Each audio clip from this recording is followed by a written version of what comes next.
Should a writer hide Easter eggs in their stories? Now, I'm taking a phrase that is used to describe what people can find in computer games, and an Easter egg is basically you're playing a computer game, and if you do something that really isn't exactly part of the game, you can discover something that the programmers have hidden in the game. But I'm describing something that does happen in the other arts, and it happens in music, it happens in movies, and in fiction also. My point is that whether or not you consciously hide Easter eggs in your fiction, readers will search for them. Now, just recently I was reading an article about how the director Stanley Kubrick in his film The Shining has a lot of Native American art in that movie, and how someone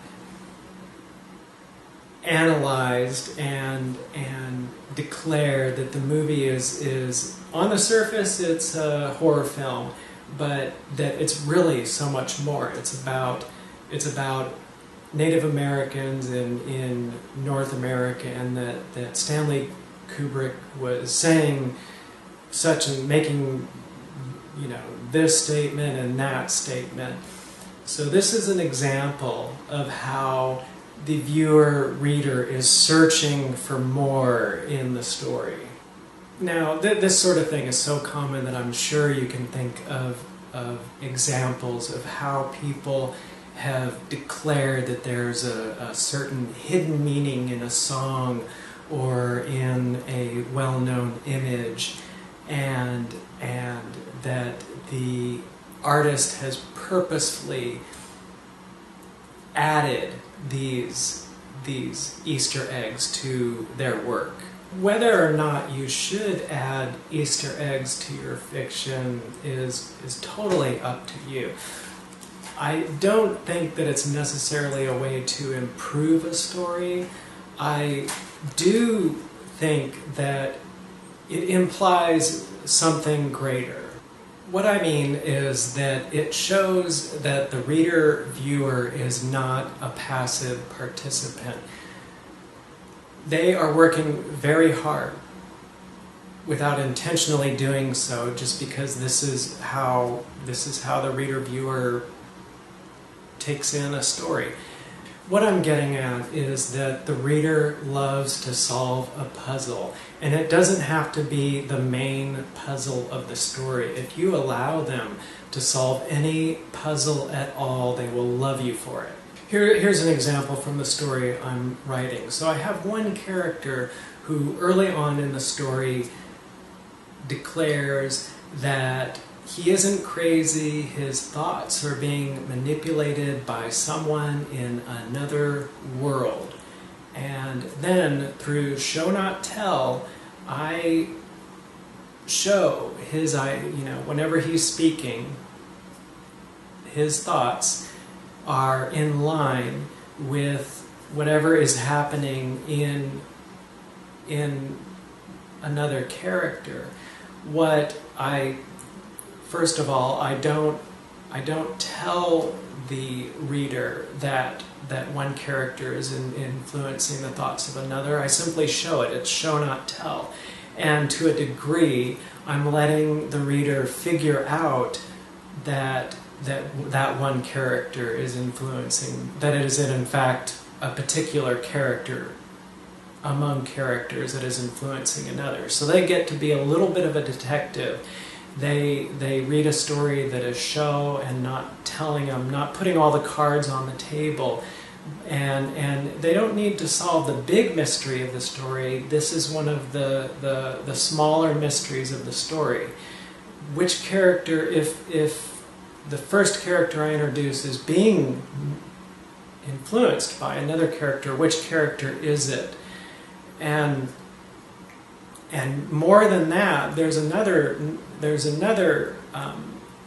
puzzle I let them solve, and that is the question, is is the character consciously manipulating the first character or unintentionally? And through show not tell, I let the reader figure that out. So this is more subtle than obvious way of setting up the story. This isn't as obvious as if I were doing a detective novel and I were presenting the evidence so that the reader could look at it. And this is a good example of why people love stories that are written using show not tell, because you're recognizing that the reader wants to figure it out on their own. So to become better writers, we try to understand more what the reader is doing, what is happening on their end. It is part of their entertainment and enjoyment to be able to put things together for themselves and discover on their own some of the things that you didn't provide completely to them, but let them find out through the evidence presented. Here's another way of looking at it. Have you watched the movie Contact or read the book? In that story, they get a signal from a extraterrestrial. When they first get it, it looks like your standard radio, television signal.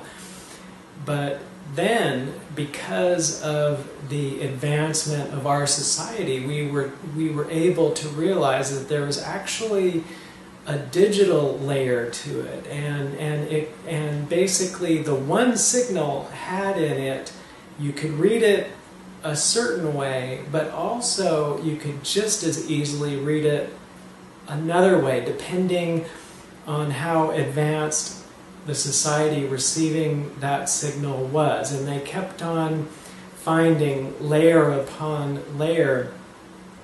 This is a great analogy for what a good work of fiction is like. Now you can have it so that someone who just takes it on face value, first read, can enjoy the story.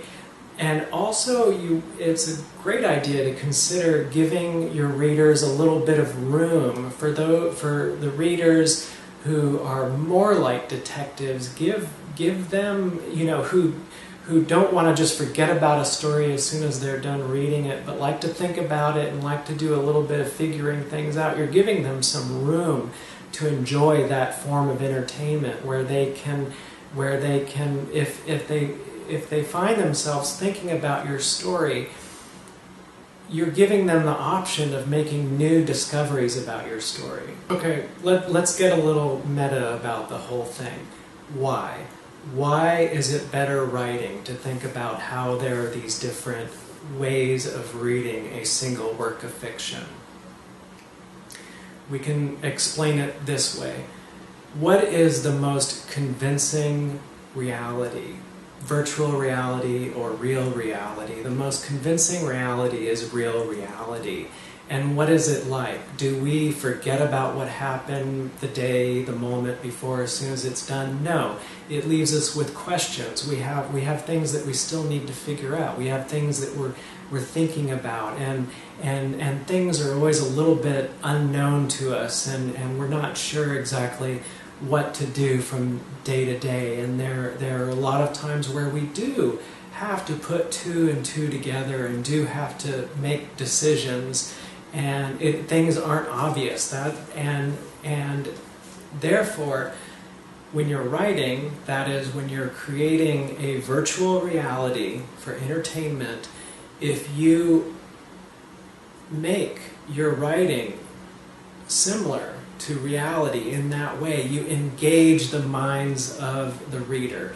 This is what our minds are all about: figuring things out, making discoveries, things not being obvious, two and two needing to be put together. Now, you may notice that I am not necessarily talking about purposefully hiding Easter eggs in your story. But I ask you now, would you consider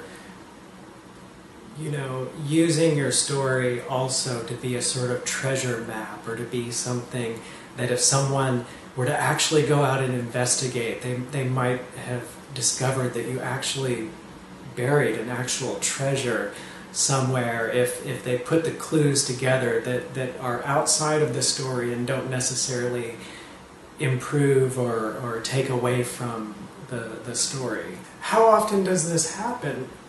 Does it happen as often as people claim it does? For every time that people say that there's a code hidden in the Mona Lisa, are artists intentionally doing this? I think we're just scratching the surface here. I think that people look for clues about the writer creator's life. It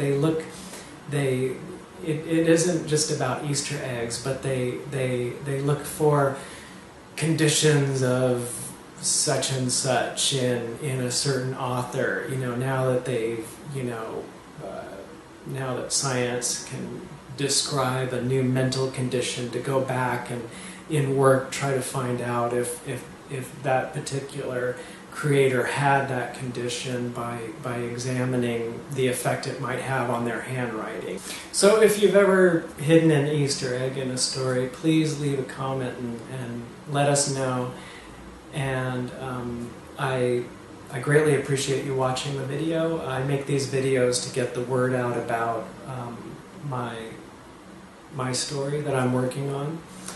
It's at solomation.com. It's done in video episode form. You can watch them for free. Please take the time to go and check those out.